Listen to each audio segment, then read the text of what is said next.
right, listen up. We are going to begin today's lesson. The title for the lesson is The Disobedience of Saul. The Disobedience of Saul. Page 23 in your books. Page 23 in your books. The Disobedience of Saul.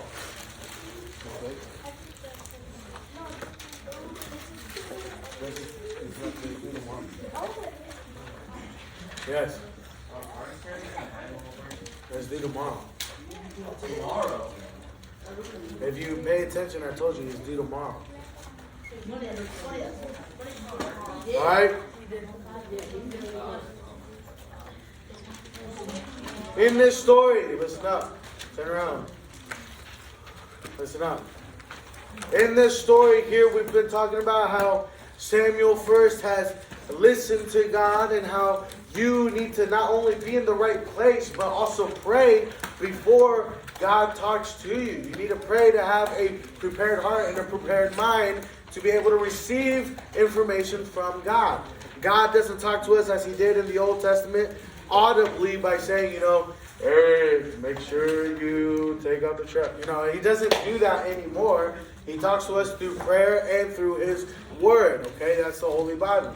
Now, one second. In this story, at this point, Saul has been king for quite a bit now. He is the first king of Israel. Okay, write that down. Saul, the first king of Israel. You should know this by now. Remember, he was walking, and as he's walking by, he met Samuel, and Samuel said, whoa. Actually, God just told me, you are going to be the next king.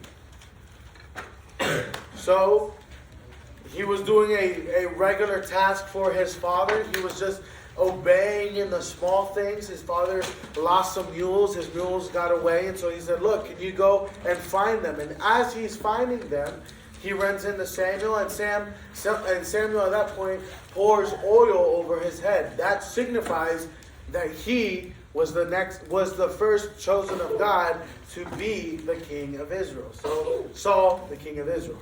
In this story, we're going to be talking about how already again, as he is king, okay, he's king now, Saul has to go to battle with the Philistines. All right, write that down. Saul has to go to battle with the Philistines. Saul has to go to battle with the Philistines.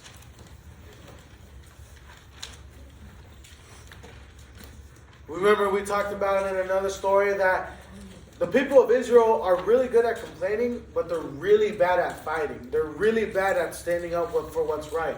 Somehow, though, Saul was able to rally the troops and get a bunch of volunteers and was actually able to raise an army of 3,000 people. Of those 3,000 people, his son, Jonathan, Jonathan led 1,000 of those men. All right? Write that down. Jonathan, Saul's son, led 1,000 men in battle. Jonathan, Saul's son, led 1,000 men in battle.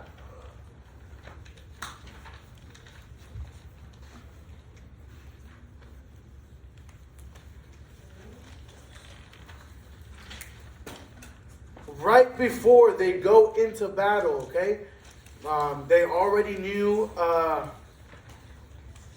they were about to go into battle. They knew the Philistines was a big army again. They're dealing with a big group of people right now. And the Philistines, remember, these were the ones that captured the ark. These were the ones that they put the ark right next to Dagon, and Dagon was destroyed. Why? Because God made his presence known through the ark. And in this situation here, right before they go into battle, sensing the danger, Saul called the people to Gilgal, okay? He almost retreated the troops and said, hey, let's go wait out in Gilgal, right? While they're there, okay, Samuel told Saul to wait. He said, look, do not start fighting until the 7th day. He told him to wait for 7 days. He said, Saul, do not start fighting. Wait for 7 days. At this point, Saul was not a priest and thus was not authorized to sacrifice. Saul's response was defensive. And from here, Saul actually disobeyed. He did not listen to Samuel's warning or command. He did not pay attention, and therefore he committed a sacrifice that only the high priest was allowed to do, which at this time is Samuel, remember? And because of that, Samuel actually rebuked Saul. In other words, he yells at him in front of everyone, right? He rebukes the king of Israel and says, look, you will be punished. Again, God is all loving. He's all gracious. He is all merciful. But at the same time, he is a righteous God. So his righteousness demands a punishment or demands consequences whenever we sin or whenever we disobey. And in this situation, Saul, the chosen king of Israel, disobeyed. Because of that, he was punished. Samuel told him, write this down. Saul's punishment was that his kingdom would end with him. Saul's punishment was that his kingdom would end with him. And I'll explain what I mean in a second. His kingdom would end with him. What this means, sadly, is y'all understand how in royalty the crown goes to the next boy in line, right? To the first son or daughter in line, right? So therefore, the dad will be king, then the son will be king, then the grandson will be king, then the great grandson will be king, and it goes on and on and on like that, right? Well, due to his sin and due to his disobedience, Samuel told Saul, hey, your son Jonathan, he's not going to be king. Your kingdom, your reign ends with you. You're the one king, and that's it. You're done. That was part of his punishment. Not only that, he would be left by a lot of these men. The army that he raised of 3,000 people would shrink, and he would lose a lot of men. However, his son, still leading 1,000 men and still leading a portion of the army, went into battle. He went into battle against the Philistines, and actually, when he realized that they were at a disadvantage, he met fear with faith. Write that down. Listen up. Hey, starting next week, you three boys are not allowed to sit next to each other. 1, 2, 3. 1, 2, 3. Okay? Talk to me after class if you have a question. Jonathan went into battle.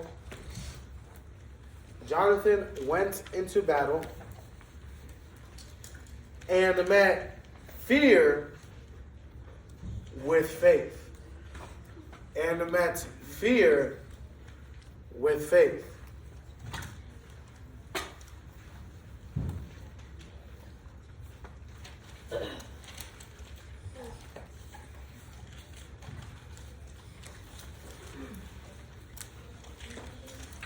This is what I mean. At the time, because of the disadvantage, Saul only had, out of the 3,000 he started with, he only had 600 men left. At this point, being courageous, Jonathan, his son, went into the Philistines' camp. Okay, he didn't just kill a few bad guys that were off on the edge or off wandering by themselves. He went into the camp. You realize where they were living, where they were staying. He went into the middle to go fight them. And at this point, because he believed that God would deliver him, and because he believed that he knew God would be on his side, this is different from what Hophni and Phinehas did. Hophni and Phinehas used the Ark of the Covenant and said, oh, look, this is our good luck charm. We're going to win now. No. What Jonathan said, I know my God. I know what he's capable of. So I'm going to partner with him to go fight the Philistines. And so he did. Not only did he fight the Philistines, he actually, I believe the book says it, he only killed, or they, because it was him and his armor bearer. And armor bearer is one that holds the shield for the main guy. So like Goliath, he had an armor bearer, but he actually told his armor bearer, "Hey, you good? You can leave." And obviously that was a bad mistake because our man David killed him, right? But before we get there, in this story, thank you very much. In this story, hey, go around. You don't have to sit over here. Oh, actually, there's one right there. 1 second. So in this story, he goes into the Philistines' camp. He's partnered with God. He says, God, I trust you. God, I believe you can have the victory in this battle. You will help us. They only get to kill 20 people, but guess what happens? God sends an earthquake to the camp. I'm dead serious. God sends an earthquake to the camp, and it actually confuses the Philistines that they got up, turned around, and ran. But then when they met people, when they saw people standing there, they started fighting. But due to the confusion, they didn't realize they were killing themselves. They didn't realize that they were attacking each other. So, Jonathan only took care of 20 because God took care of the rest. And because of that, they got the victory. Yes. Jumping back a little bit, did you say armor bearer? Armor bearer. Bearer or bear? Bearer, page 23. Letter F. Jonathan faced fear with faith, and with his armor bearer went into the Philistine camp. Yes. Yes. As you can see in number 3 on page 23 of letter F, God sent an earthquake to frighten and confuse the enemy. The Philistines began to retreat and to destroy each other. Hey, you only got to kill 20 Philistines because God killed the rest of them. He had them confused and scared. So when they saw people, I don't know if he blinded them. I don't know if due to the earthquake there was a lot of smoke in the air, a lot of dust in the air, so they couldn't really see. So they're seeing bodies and they're just swinging. We don't know. We just know that God delivered Israel, delivered Jonathan and his armor bearer, and allowed them to have the victory. Those Hebrews who had deserted and had hidden and had returned to the winning side, this type of soldier and citizen would never be valuable to a nation. There's a lot of thought there, but we're going to move on. At this point, Saul is just making bad decision after bad decision after bad decision. Samuel told him to wait. He's going to do the sacrifice. He got impatient. Saul did the sacrifice. He's punished. He lost a lot of men. Due to that, he lost a lot of men. He's down to 600 people, but God delivered them because of the faith Jonathan had. At this point, we don't know why he did this, but he commanded all of his soldiers that he has left to not eat. After a night's battle and fighting the Philistines and wearing all the armor they had and trying to protect themselves, he told them not to eat. Not to eat up until noon. Noon is the hottest time of the day, right? That's when the sun is directly above us and directly above them and just beaming down on them. So what? So they're tired, they're frustrated, and they're hungry. Some of you get tired, frustrated, and hungry first hour of the day. How many of you are right there? There you go, right? There's a few of you right now.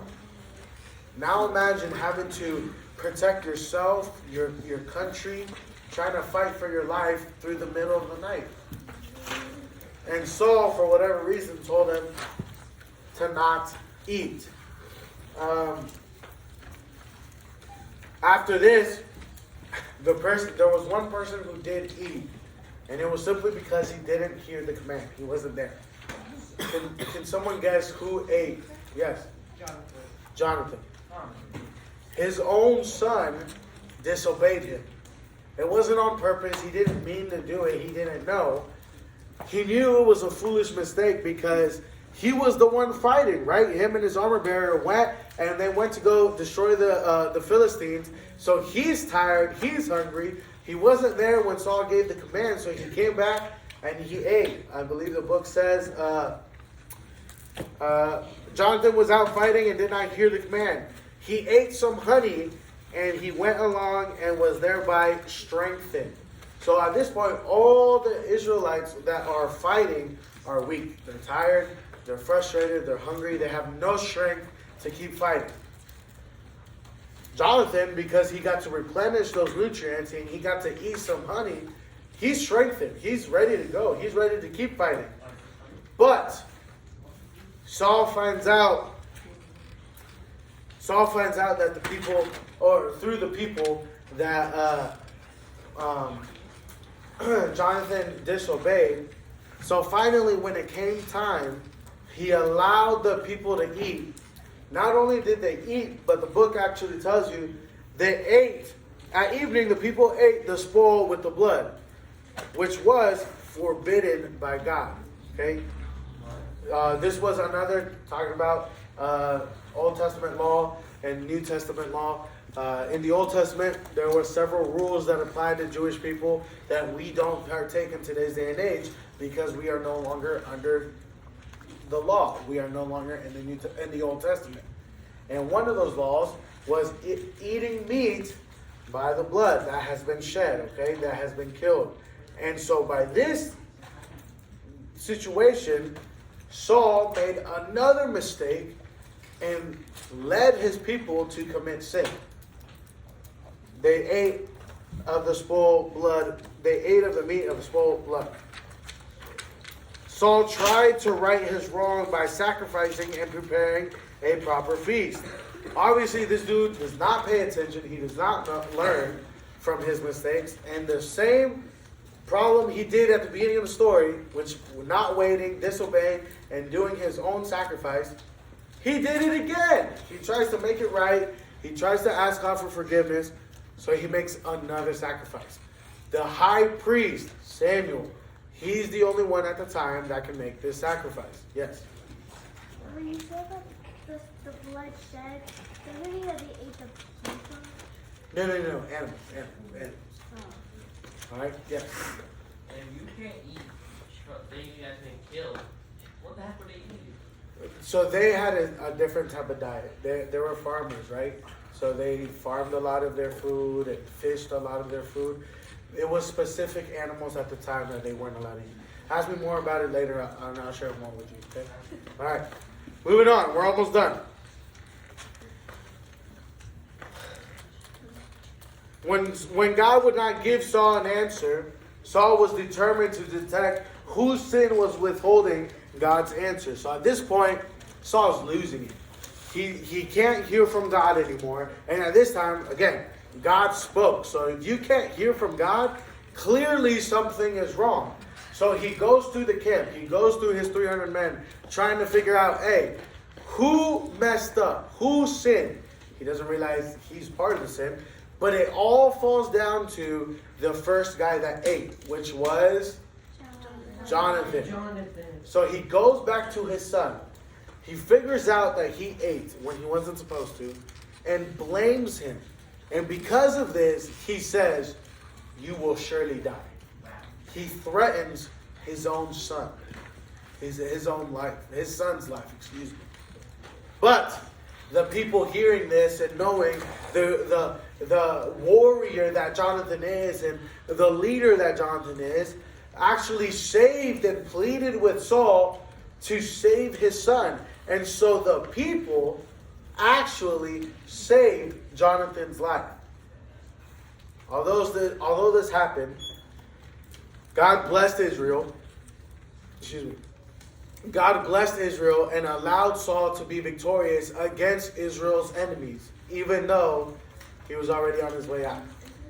We're gonna learn how Saul dies in another lesson. But these are your 3 notes that you will take away from today. Number 1.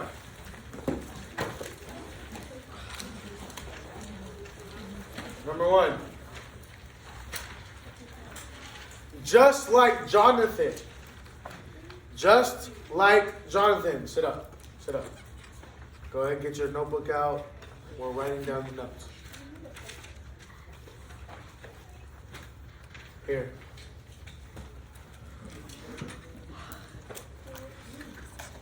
Number 1. Just like Jonathan, we can face fear with faith. We can face fear with faith. We can face fear with faith. How many of you have heard the term, when it comes to sports, you hear mental game? How many of you have ever heard that term? It's a mental game. You have to get out of your head. Okay. In high school, I would play football. I love playing football. It was a lot of fun. You got to go hit people. You got to truck them. You got to catch balls, catch touchdowns, run. It was a lot of fun. I really enjoyed it. One of the first things I would do on the defensive side, I prefer starting on the defensive side. That means the other team gets the ball first. We get the ball first after the half. One reason why, which is better, just in case if you're losing, you start the second half with the ball. You set yourself up for success. That's why you do that. But another reason why I really liked to start out on defense was because my one job, the very first play of the game, is to mess the center up. The center is the guy that snaps the ball in between his legs. And what I mean by that is my position was nose tackle, okay? So nose tackle is right in the middle against the offense and against the quarterback, right? So I would line up, right? I'm not going to get down like I used to. But I would line up, and there are several positions. You have 1-point stance, which is here, 2-point, which is like a more ready position, I guess. Maybe even staggered. 3-point, one arm, leg back. 3-point stance, you got wide base, put one arm down. 4-point stance. 4-point stance is max effort, max intensity. You put both hands down and you put all your body leaning forward, because as soon as that ball goes, you're going downfield as hard as you can. So for the very first play of the beginning of every game, if we got to start on defense, I did not care about the ball. I didn't care if they threw it. I didn't care if they run it. My intention was to be in the offense's mental space, in his head. And this is what I would do. I line up in 4-point stance. All right, you get down, you get your rear end up, so all your momentum is just facing forward. And as soon as that ball is snapped, I don't recommend this, okay? Evan, don't do this, right? As soon as the ball was snapped, I would use my head and my shoulder to absolutely just crush the center. I ignored the ball, I ignored the quarterback. The reason I did that is because as soon as you play just like that, very aggressive, that first game, that first snap, for the rest of the game, now that center is thinking, hey, this guy's going to hit me. Hey, this guy's going to be really rough. Hey, I have to be careful. And once I'm in your head, more than likely, odds are stacked against you, and I will win. You say, Pastor Eric, I don't really play football, so I'm not really going to do something like that or have experience in it. I said, okay, that's fine. I also played soccer. I have a lot of soccer players in the room. What I would do, also on defense, this is the offensive player, okay? This is the bad guy. This is his head right here, right? Skinny looking head right here. I would go up to him, okay? I have a pretty big kick. I have a pretty big leg. So I kick it, boom, send it forward, fly it, right? After that ball was gone and I didn't have to worry about it no more, I would get right here and I'd be like, you look so stupid right now. I'd be like, yeah, your haircut, dumb. And I just start just talking and get in his ear. Eventually the guy would be like, man, get off me. And I'd be like, I'm right here all day, bro. And I would just mess him up. Why? Because if I can beat you mentally, more than likely, when it comes to the physical, you're going to be scared. Let me tell you something, students. That's what the devil wants you to do as well. The devil wants to get in your head and say, look, you're not good enough. Look, you're weak. Look, God doesn't love you. Those are all lies from the devil. Don't believe that. The devil knows if I can get into your head, if I can get into your heart, you will not live for God. You will not take faith to fear. When you are scared, when the devil is attacking you, the best thing to do is to meet him with faith. He wants to scare you. He wants to tear you down. He wants to push you back. God will allow you to have the strength you need to fight back. God will give you the power you need. God will give you the verses you need to be able to fight against the devil. We talk about when Jesus fasted in the wilderness. What did he do when the devil tried to tempt him? Yes.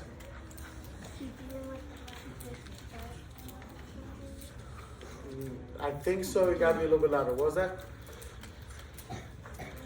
Never mind. Yes, sir. He would memorize scripture and say it back to the devil. I think that's what she said. Just be more confident, okay?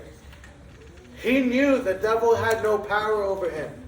He knew, hey, the devil's, all he speaks is lies and temptations. What's the best way to fight a liar's temptation? Bible verses. God's power.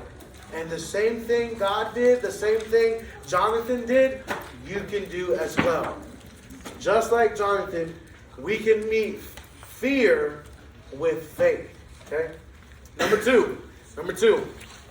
Took a little bit longer there. Number 2. Write this down. Listen up. To have God as your defender. To have God as your defender. Write that down.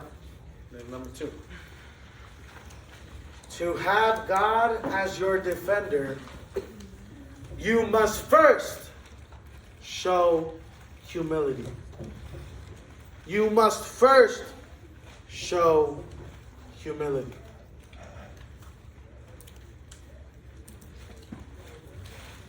When Jonathan disobeyed his father's command, he didn't mean to do it on purpose. He didn't, bless you. He didn't mean to go against his father, but he wasn't there. He didn't know. But instead of just whining or being like, but Dad, I didn't hear you, and wanting to fight his father, he shut his mouth. He showed humility. And God protected him by allowing the people to stand up for Jonathan. And allowing the people to save Jonathan.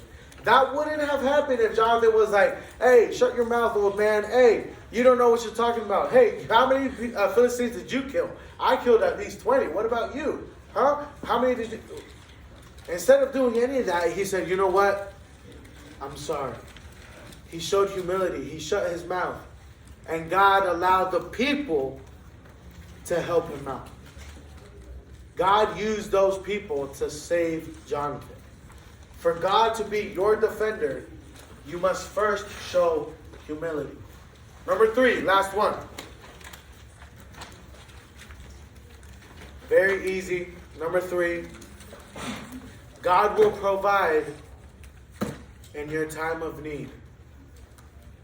God will provide in your time of need. And what I mean by this, after his battle, after he fought those Philistines, guess what? He allowed him to replenish his sustenance. He allowed him to replenish his energy. He gave him food. He allowed him to eat honey. And what? The Bible says that he replenished his strength. God will provide for you in your time of need. All right, we're going to end there. We're going to pray, and then we'll end the class.